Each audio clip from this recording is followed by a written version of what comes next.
온 열방에 복음을 전하며 교회를 세워갔던 바울 아시죠? 이 바울에게는 교회를 세워가는 데 있어서 한 가지 원칙이 있었습니다. 바로 오늘 우리가 읽은 10절 말씀에 그 원칙이 나와 있는데요. 함께 우리 10절 말씀 함께 같이 읽어보겠습니다. 시작. 내게 주신 하나님의 은혜를 따라 내가 지혜로운 건축자와 같이 터를 닦아두매 다른 이가 그 위에 세우나 그러나 각각 어떻게 그 위에 세울까를 조심할지니라. 바울이 교회를 세워갈 때 세운 한 가지 원칙이라고 하는 것은 바로 오직 하나님의 은혜를 따라 세우는 것이다 라고 하는 것이었습니다. 교회를 구약적인 의미로 해석하면 성막, 장막, 성전이라고 할 수 있지만 신약적인 의미로 교회는 예수의 이름으로 모인 모든 곳을 말하면서 하나님이 주인 되시는 하나님의 나라를 말합니다.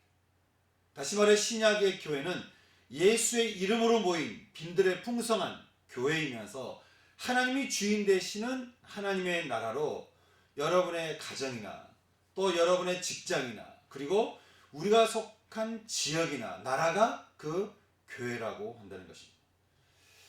여러분이 저에게 있어서 중요한 이유는 여러분이 우리 교회의 성도이기 이전에 하나님의 나라로 부름받은 여러분은 주님의 교회이기 때문에 그런 것이죠. 그 교회, 하나님의 나라를 세워갈 때 바울이 절대적으로 세웠던 원칙이 뭐였다라고 얘기하고 있습니까? 오직 하나님의 은혜를 따라 세웠다는 거예요. 오직 하나님의 은혜를 따라 세웠다라고 하는 것은 두 가지를 의미합니다. 하나는 하나님의 나라는 은혜가 아니고는 세워지지 않는다라고 하는 것이고, 둘째로 하나님이 주인 되는 하나님의 나라가 가정과 교회와 직장과 그 나라에 세워지려면 오직 하나님의 은혜가 충만해야 한다라고 하는 것입니다. 예전에 솔로몬의 아들 르호보암이 왕이 되었을 때였습니다. 그는 할아버지가 다윗이었고요. 아버지가 세상의 유명한 지혜자였던 솔로몬이었습니다. 대단한 집안이겠죠? 르호보암 보니까 태어나니까 할아버지가 다윗이에요. 그리고 아버지가 솔로몬이에요. 대단하죠? 자랑할 만할 것 같습니다. 그러나 아마 자신에 대해서 나름 자부심이 대단했을 것 같습니다. 그런데 안타깝게도 이 르호보암은 할아버지 다윗이 어떻게 이 나라를 세웠으며 아버지 솔로몬이 어떻게 이 나라를 강성케 했는지에 대해서는 무지했던 것 같습니다. 르호보암이 이제 막 왕이 되었을 무렵 북쪽의 10지파가 그를 찾아오게 되죠. 그리고는 그동안 솔로몬 왕이 벌려놓은 건축일이 너무 힘드니 이를 좀 줄여달라고 부탁을 하게 됩니다. 이 말 들은 원로들은 이들의 마음을 들어주고 함께 나라를 세워가자 그렇게 권면을 하게 되는데 르호보암은 그들의 요구가 마음이 불편한 거예요. 아버지는 죽었고 이제 이 나라는 내 나라 아니냐 이거예요. 이제 내가 왕이 아니냐 이거죠. 그러면서 강하게 밀어붙이라고 하는 젊은이들의 권면이 이렇게 마음에 들었습니다.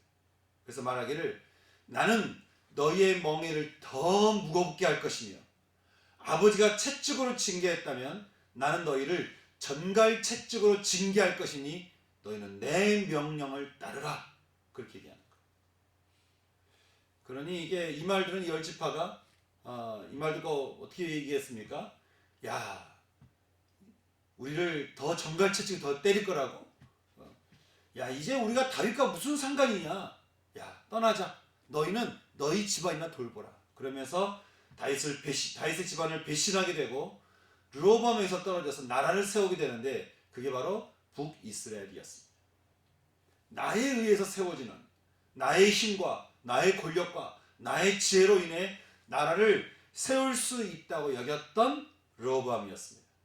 그런데 그 자신감은 오래가지 않았습니다. 남쪽의 강자 이집트가 쳐들어와서 솔로몬이 7년간 건축한 성전과 13년간 건축한 왕궁의 모든 보물을 다 빼앗아 가버렸기 때문이었습니다. 너희가 나를 버렸으므로 나도 너희를 버려 이집트 왕의 손에 넘겼노라. 스마야 선지자의 말이었습니다. 그러자 르호보암이 스스로 겸비하여 하나님 앞에 무릎을 꿇게 되죠. 그러면서 말합니다. 하나님, 이 나라의 주인은 하나님이시며 오직 하나님만이 의로우신 분이십니다. 그는 이스라엘이 이 하나님의 나라가 오직 하나님의 은혜에 의해서 세워졌으며 하나님이 주시는 은혜만이 이 나라가 살아남고 강성해질 수 있다고 그가 깨닫게 된 것이죠. 르호보암의 이 고백으로요, 하나님의 심판은 갑자기 멈춰서게 되고 이집트는 물러나게 되었으며 하나님의 심판이 보호하심으로 바뀌면서 나라는 멸망하지 않게 되었다라고 역대하 12장은 우리에게 말을 해주고 있습니다. 사랑하는 여러분, 하나님께서 여러분 가운데 주인 되시는 하나님의 나라, 먼저는 여러분의 가정과 이 교회, 그리고 여러분이 속한 직장과 이 나라는 얼마나 오직 하나님의 은혜를 따라서 세워지고 있으십니까? 여러분, 은혜가 뭐죠? 은혜가 뭐예요? 은혜에 대한 사전적인 의미로는 고맙게 베풀어 주고받는 것을 말한다 라고 얘기하는데, 이것을 성경적으로 말하면요, 받을 자격 없는 사람이 받는 것을 은혜라고 이야기를 합니다. 하나님의 완전한 사랑으로 우리 안에 있는 모든 묶임들이 다 풀어주면서 저와 여러분이 새로운 피조물로 온전케 되는 것을 은혜다라고 이야기한다고 하는 것이죠. 다시 말해서요, 하나님의 사랑을 전적으로 받는 것이 은혜라는 거예요. 하나님의 사랑이 전적으로 임하는 것이 은혜라는 거예요. 사랑을 주려고 하는데 자꾸 의심하고 불신하고 부정하고 다른 데 마음을 두고는 세상을 사랑하는 마음이 내 안에 있으면 여러분, 어떻게 하나님의 사랑이 내 안에 있는 그대로 이렇게 흘러 들어올 수 있겠습니까? 이 은혜를요, 받고 누릴 수 있는 자격은 하나입니다. 바로 예수님이 내 안에 계시면 됩니다. 이번 주 묵상 말씀에서요, 가브리엘 천사가 예수님을 잉태하게 된 마리아에게 찾아가서 이렇게 말을 하죠. 은혜를 받은 자여 평안할지어다. 마리아가 자격이 있어서가 아니에요. 마리아가 뭐 착해서가 아니에요. 마리아가 의로운 일을 해서 은혜를 받은 자가 된 게 아니에요. 그저 하나님의 선택을 받아서, 그리고 하나님의 작정됨에 의해서 뭐라고 말하죠? 은혜를 받은 자여 평안할지어다. 주께서 너와 함께 하시도다. 마리아가 말하기를 어떻게 이런 일이 내게 있다는 겁니까? 그래서 천사가 말을 하죠. 성령이 너에게 임하시고 지극히 높으신 이의 능력이 너를 덮으시니 이러므로 나실 바 거룩한 이는 하나님의 아들이라 일컬어질 것이다. 그렇게 이야기를 한다라고 하는 것이죠. 그냥 마리아가 말합니다. 저는 주의 여종이오니 말씀대로 내게 이루시옵소서. 그리고 마리아는 예수님을 잉태하는 은혜 받는 자의 삶을 살게 됩니다. 여러분, 이것이 은혜 받는 비결이라는 거예요. 이것이 은혜 받는 자의 삶이라는 거예요. 뭔 자격이 있어 받는 게 아니에요. 조건이 있어서 받는 게 아니에요. 그저 하나님이 나를 사랑하심으로, 내 안에 성령이 임하심으로, 하나님이 내 안에 충만히 임하셔서 하나님의 사랑을 부어주심으로 내 안에 예수 그리스도가 임하여서 내 삶 자체가 구원받는 삶이 되게 하는 것, 이것이 은혜라고 하는 것이죠. 주시고자 하는 예수 그리스도가 내 안에 임하시도록 성령이 임하시고 하나님의 그 능력이 나를 덮으셔서 메시아가 내 삶의 주인 되시도록 주님을 영접하는 것, 이것이 우리가 은혜를 받을 수 있는 비결이다라고 하는 것입니다. 영접하는 자, 곧 그 이름을 믿는 자들에게는 하나님의 자녀가 되는 권세를 주셨습니다. 그들은 이제 사람의 뜻으로 난 자가 아니요 오직 하나님께로부터 난 자가 되어 말씀이 육신이 되어 주님이 우리 가운데 거하심에 우리가 그의 영광을 보니 독생자의 영광이요 은혜와 진리가 충만하게 되었다라고 요한복음 1장은 은혜 받는 자의 삶에 대해서 우리에게 말씀을 해주고 있습니다. 사랑하는 여러분, 저는 저와 여러분의 삶 가운데 오직 하나님의 은혜가 임하는 예수 그리스도가 날마다 매 순간마다 주인 될 수 있기를, 날마다 매 순간마다 주님을 영접하며 살아갈 수 있기를 주님의 이름으로 축복합니다. 바울은 자신에게 주신 하나님의 은혜를 따라 고린도 교회를 세웠습니다. 아무리 생각해봐도요, 내가 공부도 많이 했고 아는 것도 많고 뭐 여러 언어를 사용했다라고 해서 세워진 교회, 하나님의 나라가 아니었습니다. 전적인 하나님의 은혜였습니다. 여러분, 정말 우리에게 주신 하나님의 나라가 우리 힘으로 세워진 게 있습니까?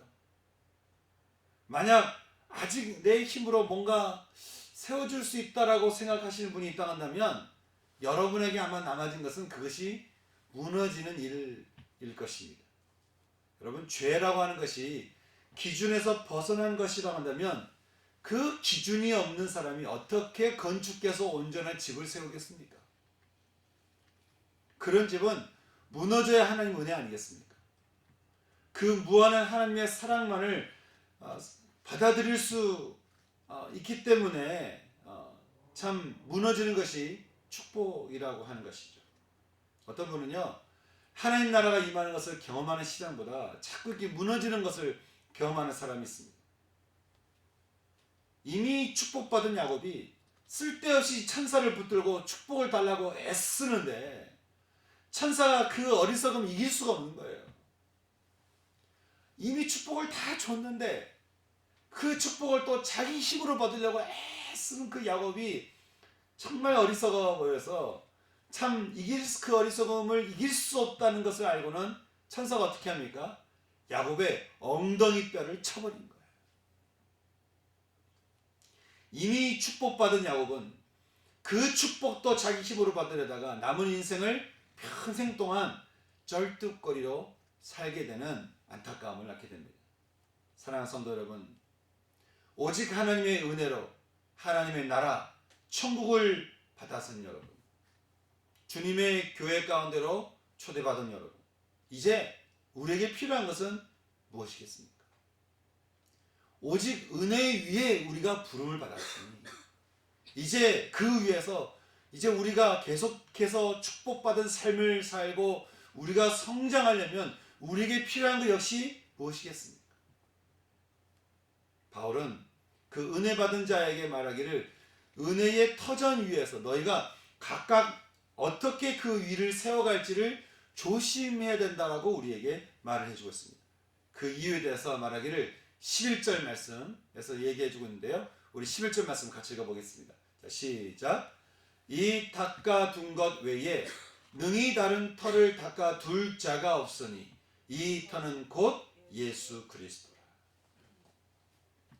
11절의 원어를 보면 왜냐하면 그런 말로 시작하고 있는데요. 왜냐하면 오직 은혜를 따라 주어진 하나님의 나라 교회 위에 무엇을 세울지를 우리가 왜 조심해야 하냐면 그것은 그 은혜의 터가 오직 예수 그리스도에게서 주어진 것이기 때문이다 라고 우리에게 말씀해 주고 있는 것입니다. 주어진 은혜로 새 생명을 받았고 주어진 은혜로 우리가 가정을 이루게 되었고 주어진 은혜로 직장을 얻었으며 주어진 은혜로 우리가 어디에 있든 무엇을 하든 어떤 상황이든 하나님의 나라가 임하여 우리를 보호하며 우리를 축복하게 우리가 축복받게 되었으니 앞으로도 세워갈 모든 것 역시 반드시 이 기반 예수 그리스도 위에서 세워져야만 한다라고 하는 것이죠.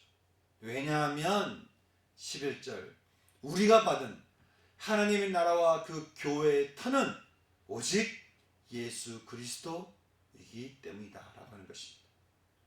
그래서 바울은 이제까지 우리가 세워왔고 또 앞으로 세워갈 우리의 인생 집이 언젠가는 완전히 그 실체가 다 드러나게 될 그 날이 갑자기 우리에게 찾아올 수 있는데 어떤 이는 그날에 영광을 누리겠지만 어떤 이는 부끄러움을 당하게 될 것이다라고 우리에게 이야기를 해주고 있습니다.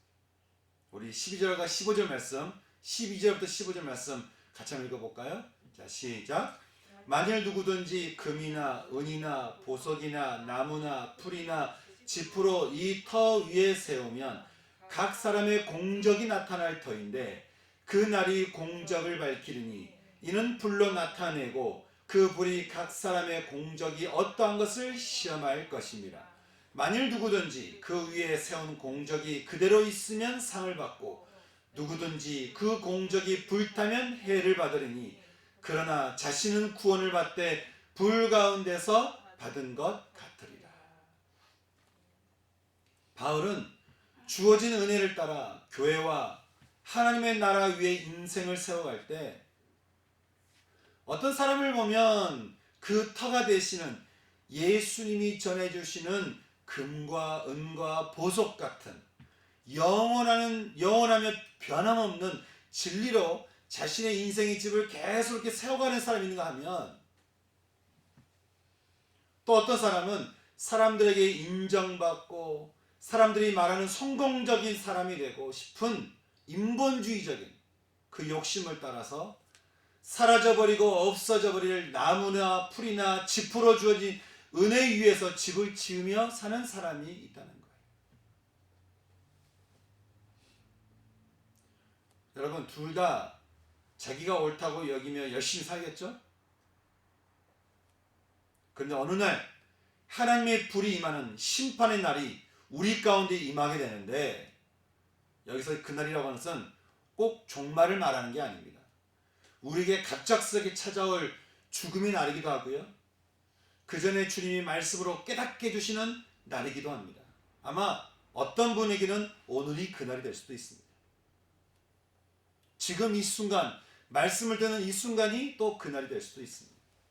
그때는 우리가 그동안 세워놓은 모든 공적 가운데 불이 임하게 되는데, 어떤 이에게는 그것이 타지 않고 남아있어서 그에게 하나님의 영광이 임하겠지만, 어떤 이에게는 주님의 불이 임하자 자기가 쌓아놓은 모든 공이 불타고 사라져버리면서 처음 내게 주어진 은혜만 남는 부끄러운 자기만의 구원만 남게 될 것이다, 그렇게 말씀하고 있다고 하는 것입니다. 제가 방황을 하다가 주님께 돌아온 뒤에요, 하나님께서 제게 기도 중에 보여주신 환상 같은 것이 하나 있었습니다. 어느 들판에서 제가 세운 제 인생의 집이 있게 있었는데요, 저는 어린 나이에 요 10억개에서 매장 관리에 나름 또 인정도 받고, 또 건설회사에 들어가서는 그냥 하여간 끈기있게 붙어 있어서 행정 업무로 이렇게 있으면서 뭐 소장이 되어가지고 많은 사람들이 인사를 받는 30대 초반의 삶을 살았습니다. 저는 성공했다고 생각했고 많은 것을 이루었다고 생각했습니다. 그런데 어느 날 갑자기 모든 것은 무너지게 되면서요, 그동안 제가 애쓰며 세워가던 제 집이 사실은 모래집이었고 사실은 바람 같은 것이었다는 것을 어느 날 갑자기 찾아온 그 주님의 그 불이 내 삶을 덮쳤을 때 제가 깨닫게 되었는데요, 하나님이 여러 상황으로 한번 이렇게 후 하고 불어버리시니까 모든 건 일순간에 다 사라져버리고 저는 들판에 홀로 남아 어두운 가운데 우두커니 서 있는 저를 보게 되는 거예요. 다 사라져버리고 제가 세워놨던, 내가 이뤄냈던 모든 것은 바람처럼 모래처럼 다 사라져버리고 딱 나만 있는 거예요. 모든 걸 다 잃어버렸다고 생각했습니다. 근데 그때 제가 고개를 들어보니까 내가 그렇게 찾고 찾았던 생명의 빛이 이미 있는 거예요, 저기 앞에. 나는 그것을 위해서 내가 열심히 일을 하고 열심히 내가 집을 짓고 인정받으려고 애를 쓰고 그렇게 살았는데, 그렇게 살았는데 내 앞에 내가 그렇게 찾고 잤던 생명의 빛이 내 앞에 있는 거예요. 하나님 나라 그 천국은 내 힘에 내 노력이 있지 않고 이미 거저 주신 은혜에 있었다라고 하는 것이죠.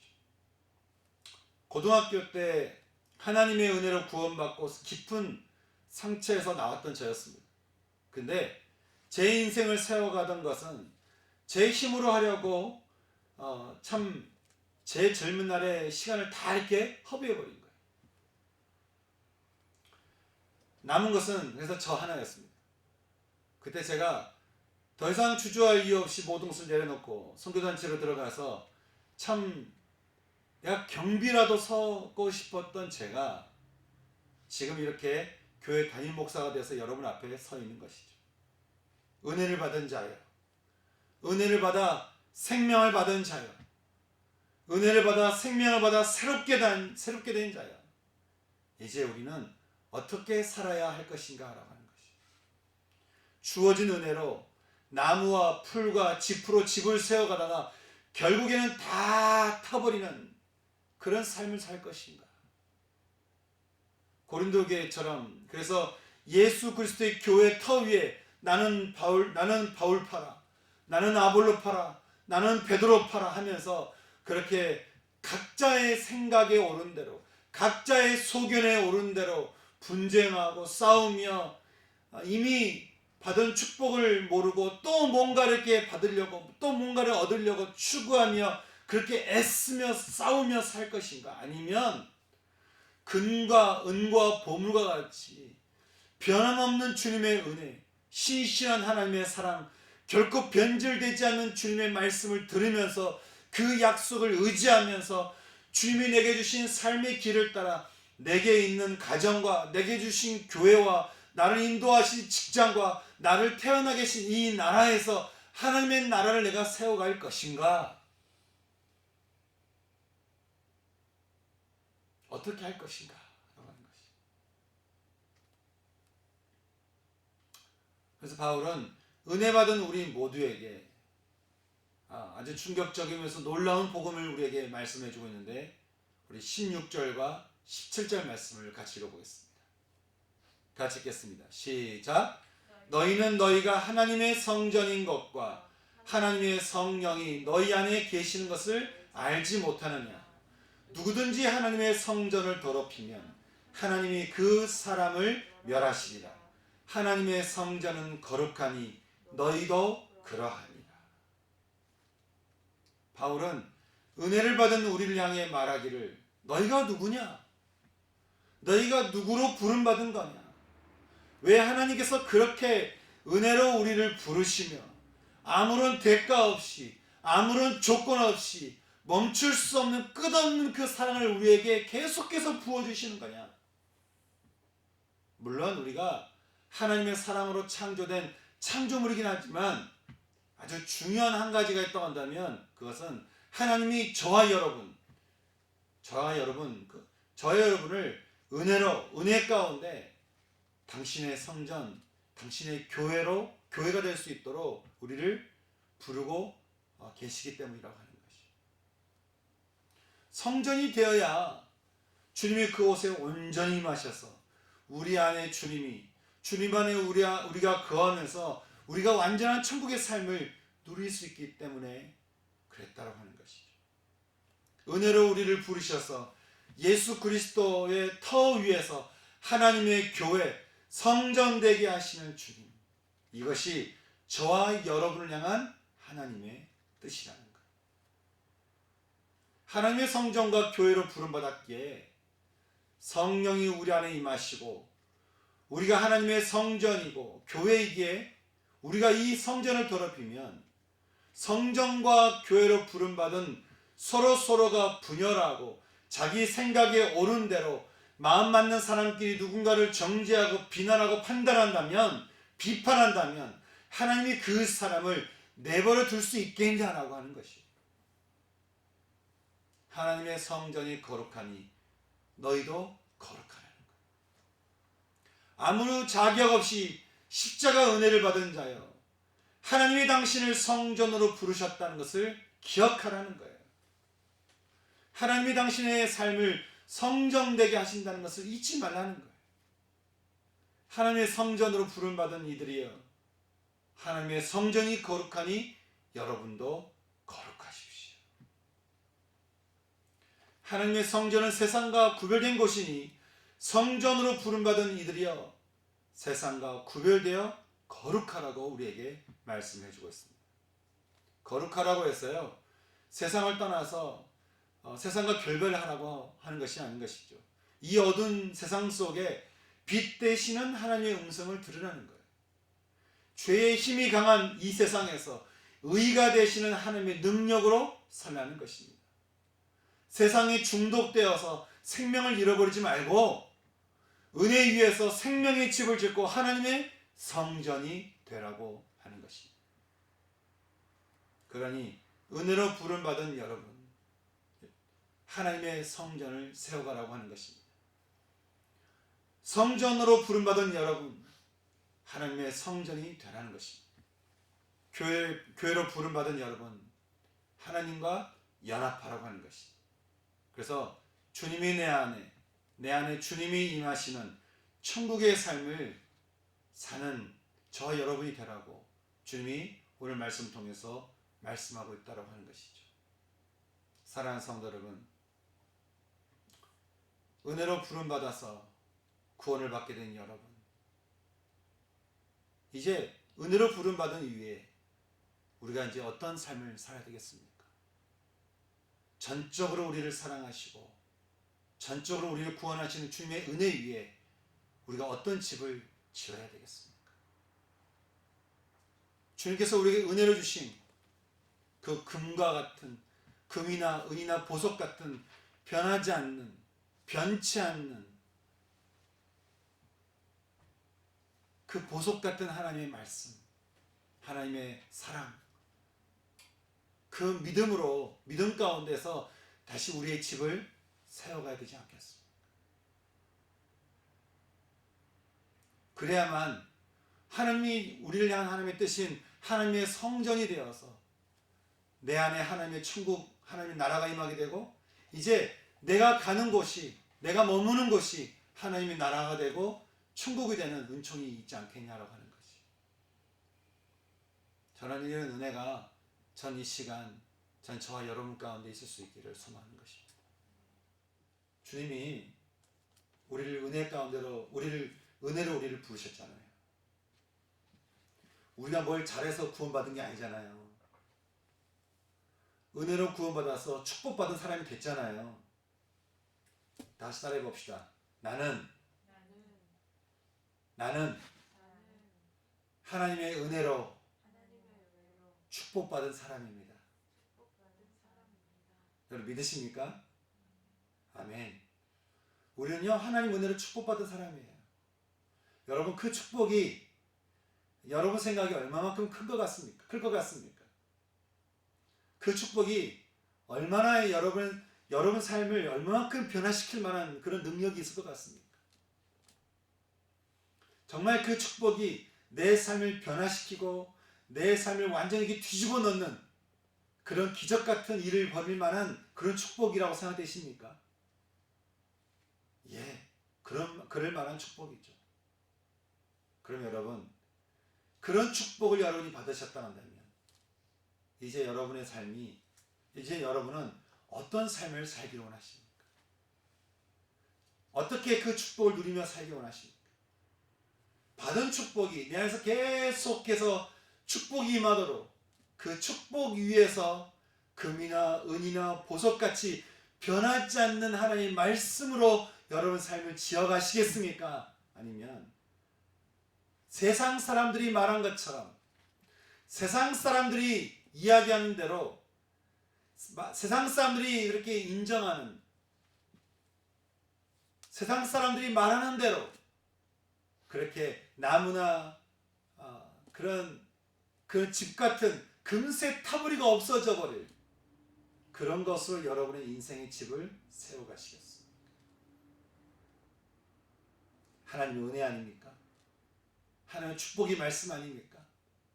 그 말씀이 내 안에 있어야 우리 삶이 정말 은이나 금이나 보석처럼 우리 집이 든든하게 세워질 수 있는 거 아니겠습니까?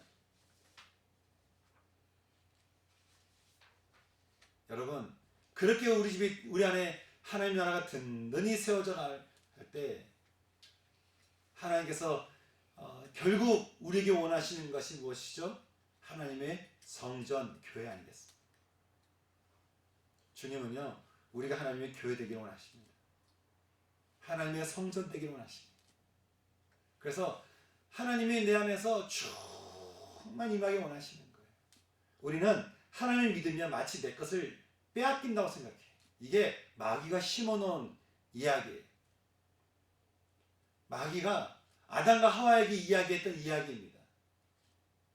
하지만 하나님이, 내가 하나님의 성전이 되고 하나님의 교회가 되었을 때, 여러분, 선하시고 아름다우신 그 하나님이 내 안에 충만히 임하시게 되면 우리 삶이 어떻게 되겠습니까? 또 그 하나님의 나라를 가슴에 품고 내가 머물게 되는 내 가정과, 내가 나가게 되는 내 직장과, 내가 만나게 되는 그 사람 사이에 어떤 일이 벌어지겠습니까? 천국의 일들이 그 안에서 벌어지지 않겠습니까? 결혼해서 천국이 아니고요, 하나님이 계실 때 천국인 것입니다. 내가 그냥 좋아서 천국이 아니고 내가 좋아하는 일을 해서 천국이 아니에요. 예수님의 터 위에 예수님이 주인 되실 때, 교회가 되고 성전이 될 때, 그것은 하나님의 천국이 되는 것입니다. 저는 여러분의 삶 가운데 하나님의 나라, 그 천국이 충만히 임할 수 있는 은총이 있기를 주님의 이름으로 축복합니다. 또 여러분이 가는 곳곳마다 내 안에 천국이 있으니까요, 여러분이 가는 곳이 천국인 거예요. 여러분이 머무는 곳이 천국인 거예요. 그러면 여러분을 만나는 사람은 지금 어디서 여러분을 만나는 거예요? 천국에서 만나는 거예요. 그러니 얼마나 우리가 복된 존재입니까? 얼마나 우리가 축복된 사람입니까?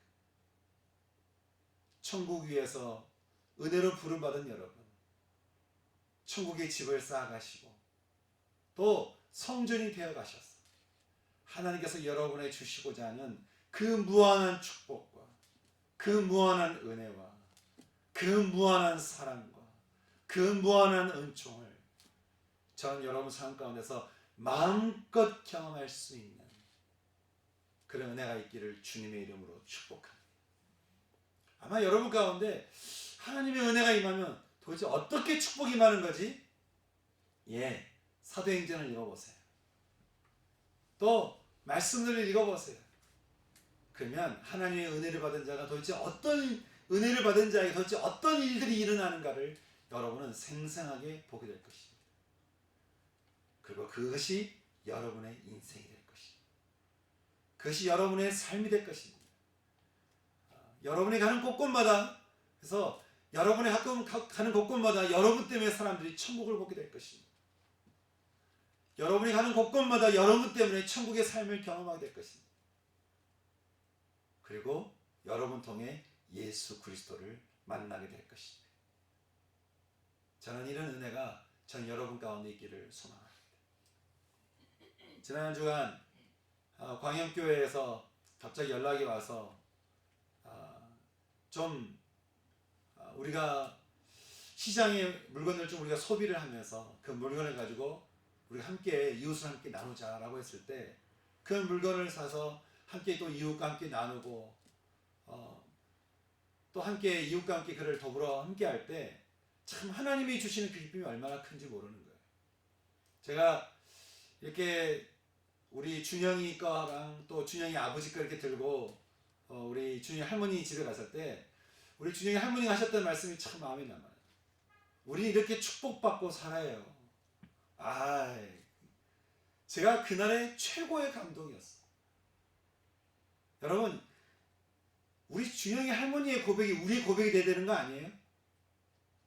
우리 이렇게 축복받고 삽니다. 아멘? 이렇게 우리는 축복받고 살아요. 하나님이 주시는 축복이 얼마나 큰 겁니까? 얼마나 큽니까? 얼마나 놀랍습니까? 하나님이 주시는 축복이, 여러분, 여러분이 이제까지 경험했던 거 그 정도겠습니까? 무한하게 주시는 하나님의 축복을 무한하게 누릴 수 있는 무한한 은총과 축복이 저는 저와 여러분 가정과 여러분의 모든 삶 가운데 임할 수 있기를 주님의 이름으로 축복합니다. 그러려면요, 한 가지, 예수 그리스도가 우리 안에 충만 임해야 되고요, 그리고 예수 그리스도의 말씀이 내 안에 충만 임해야 됩니다. 그래야 우리가 그 말씀에서 오는 금과 그 말씀에서 오는 은과 그 말씀에서 오는 보석으로 인해서 우리 집이 우리 안에 성전이 세워져 가는 거예요. 우리는 성전이 되어가는 거예요. 교회가 되어가는 거예요. 여러분, 그럴 때 우리는 기가 막힌 인생을 사는 겁니다. 기가 막힌 축복의 삶을 사는 겁니다. 저는 이 삶이 저는 저와 여러분의 삶이 될 수 있기를 주님의 이름으로 축복합니다. 그래서 오늘 주신 말씀 따라서 우리가 그렇게 기도했으면 좋겠습니다. 세 가지를 두고 기도하고 싶은데요, 오늘 주신 말씀을 따라 세 가지를 두고 함께 기도하고 싶은데요, 첫째는 우리에게 거저 주신 십자가에서 모든 피를 다 쏟으신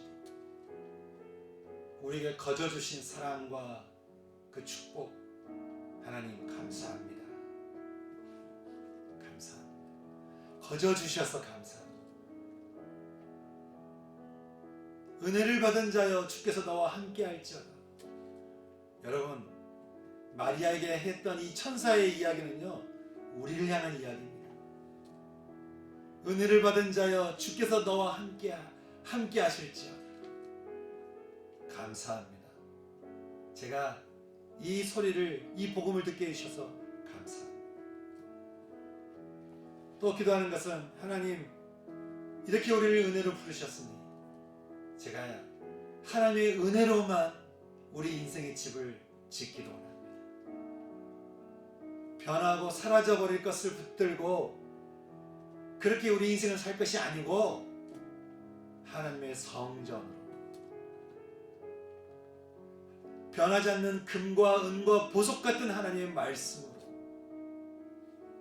하나님의 성전을 세워가는 제 삶이 되기를 하나님 원합니다. 그리고 마지막 세 번째는, 하나님의 뜻이 제가 죽을 때까지 이루어지게 하여 주시옵소서. 반드시 내 삶 가운데 하나님의 뜻이 이루어지게 하여 주시옵소서. 그렇게 기도할 수 있는 이 시간 됐으면 좋겠습니다. 우리 같이 기도할까요? 같이 기도하겠습니다. 기도하시겠습니다. 하나님 아버지, 주님 감사합니다.